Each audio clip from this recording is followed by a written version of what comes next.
नमस्कार दोस्तों, तो कैसे हैं सब लोग? बढ़िया होंगे।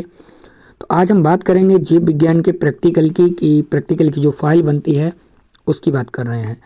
तो इसमें जो प्रयोग हमारा पहला प्रयोग है वो है, हम किस तरह से लिखते हैं। तो पहले प्रयोग संख्या 1 डालते हैं, उसके बाद उद्देश्य लिखना होता है। उद्देश्य हेडिंग डालते हैं और उसमें जो उद्देश्य हमारा रहता है वो ये है कि स्लाइड द्वारा परागकण के अंकुरण का अध्ययन, ये हमारा उद्देश्य हो जाता है। उसके बाद हम अगली जो हेडिंग डालते हैं वो डालते हैं आवश्यक सामग्री, यानी कि मटेरियल रिक्वायर्ड। तो इसके लिए जो भी परागकणों के अंकुरण के लिए जो भी मटेरियल हमें आवश्यकता होगी, जिसकी वो है पुष्पों से एकत्रित परागकण, बॉच ग्लास, चिमटी, सुई, slide, cover slip, glycerin, brush dropper, hand lens, सूक्ष्मदर्शी, शर्करा विलयन, बोरिक अम्ल का विलयन, कैल्शियम नाइट्रेट, बीकर और परख नली। अब इसके प्रोसीडर पर आते हैं। इसका जो प्रोसीडर यानी कि विधि है, उसमें हम क्या करते हैं, एक परिपक्व पुष्प के परागकोश को चीरकर या दबाकर परागकणों को एकत्रित कर बॉच ग्लास या पेट्री डिश में रख लेते हैं। अब परागकणों के अंकुरण के लिए पोषक माध्यम तैयार कर लेते हैं।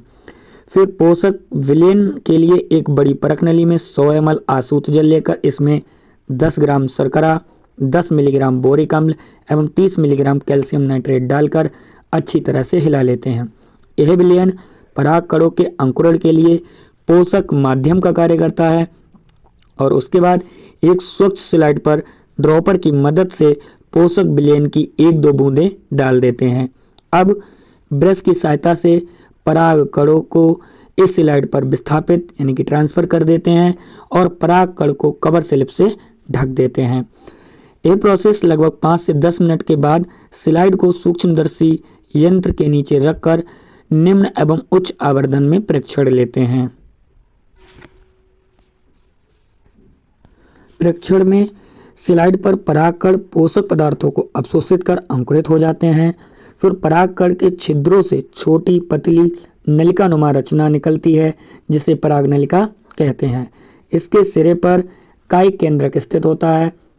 फिर लंबी पराग नलिका में जनन कोशिका भी दिखाई देती है और जनन कोशिका विभाजित होकर पराग नली में 2 कोशिकाएं बनाती है। प्रत्येक कोशिका नर युग्मक बनाती है। नर युग्मक गोल अथवा भिन्नाकार के हो सकते हैं। उसके बाद ये जो चित्र दिख रहा है, ये हम चित्र बना लेंगे जिसमें जो परागकण हैं उनकी अलग अलग अवस्था दिखाई गई है।